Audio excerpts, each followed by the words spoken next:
L'Adir, avec le soutien de l'Europe et de la région Réunion, présente les nouveaux défis. Bordé par l'océan, sur les roches volcaniques de 3 bassins et au cœur de 3 hectares de savane, un établissement 4 étoiles sorti de terre début 2025. Sa particularité, une construction réalisée à 80% en bois et notamment en bois brûlé. C'est vraiment une volonté, d'abord une volonté d'intégration dans le paysage, puisque toutes les roches basaltiques qui nous entourent sont noires. Donc si vous voulez, on vient s'intégrer dans le même coloris déjà, hein, on vient se fondre sur le paysage autour de la savane. C'est une des premières volontés. Et la deuxième, que je trouve d'un peu plus importante encore, c'est le fait d'avoir un bois protégé naturellement, qui n'aura pas besoin de lasure, de saturateur. Voilà, on sort du monde de la peinture, etc. Donc on évite les blanchissements aux UV, on évite les insectes, on évite les moisissures. Il y a une sorte de protection naturelle qui se fait, qui sera durable et qui ne demandera aucun entretien, à part de temps en temps un lessivage naturel par la pluie. Un processus de brûlage développé localement pour cet hôtel sur du bois exotique. C'est un peu une vitrine aussi.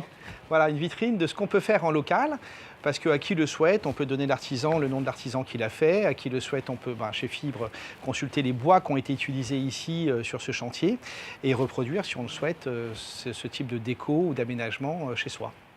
Projet débuté en 2019 avec un architecte souhaitant innover en termes de construction tout en s'intégrant à l'environnement voisin.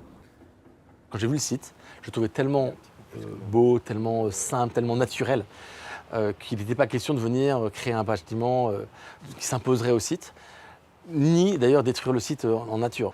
On cherche de plus en plus des choses qui sont authentiques. Là, on est sur du bois, c'est authentique.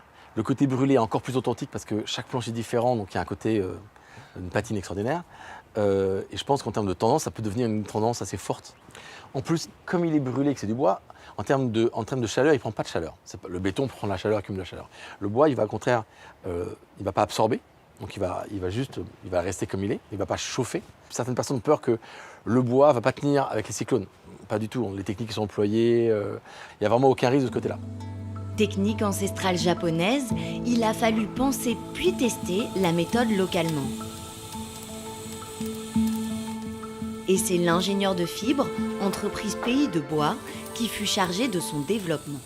Il est venu du coup le moment de se dire comment est-ce qu'on fait du bois brûlé? C'est une flamme et du bois, et qu'est-ce qui va varier l'intensité de la carbonisation? Et là, voilà, c'est le temps de contact avec la flamme, c'est l'intensité de la flamme, c'est éventuellement la distance entre la flamme et le bois qui peut la rendre plus ou moins intense. Et donc tous ces paramètres-là, qui sont les principaux que j'avais retenus dans la bibliographie, je les ai testés.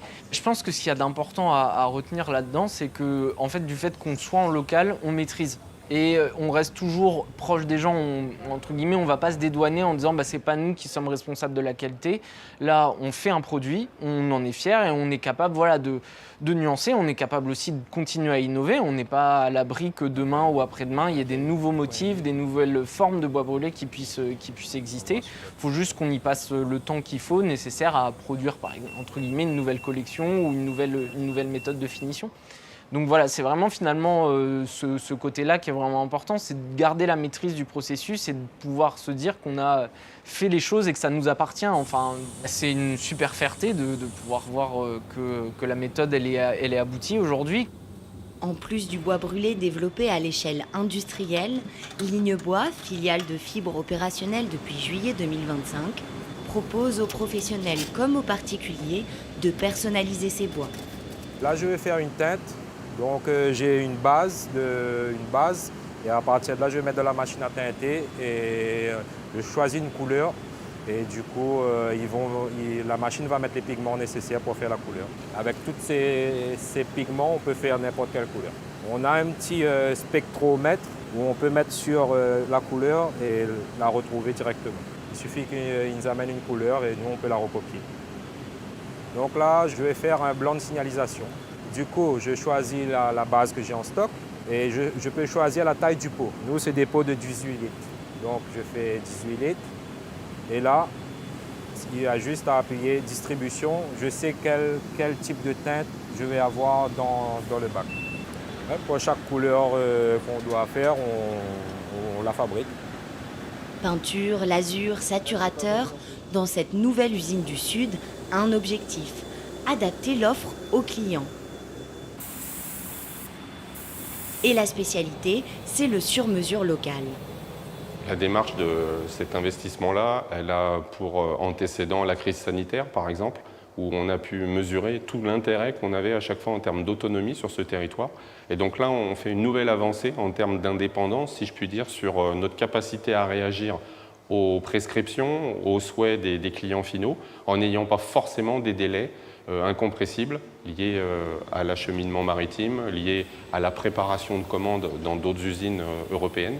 Donc là, on a une réactivité qui est accrue. Le consommateur lambda, il a intérêt à avoir une fabrication pays parce qu'on peut toucher la réalisation finale du doigt. Ce n'est pas un catalogue froid avec une décision qui doit être prise 3 mois avant le besoin.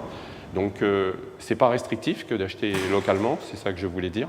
Et en réalité, ça va même permettre d'avoir encore des développements supplémentaires puisque cette sollicitation du client réunionnais qui est renseigné de tout ce qui existe avec Internet, avec ses recherches, ça nous permettra nous aussi d'augmenter nos gammes et de proposer des gammes qui soient adaptées à l'attente et d'évoluer et d'être pas forcément figé sur un certain produit étalon. Avec une capacité maximale de production d'environ 200 m² par jour, la nouvelle ligne joue la carte de l'esthétique et des tendances dans la construction bois. L'Adir, avec le soutien de l'Europe et de la région Réunion, vous a présenté les nouveaux défis.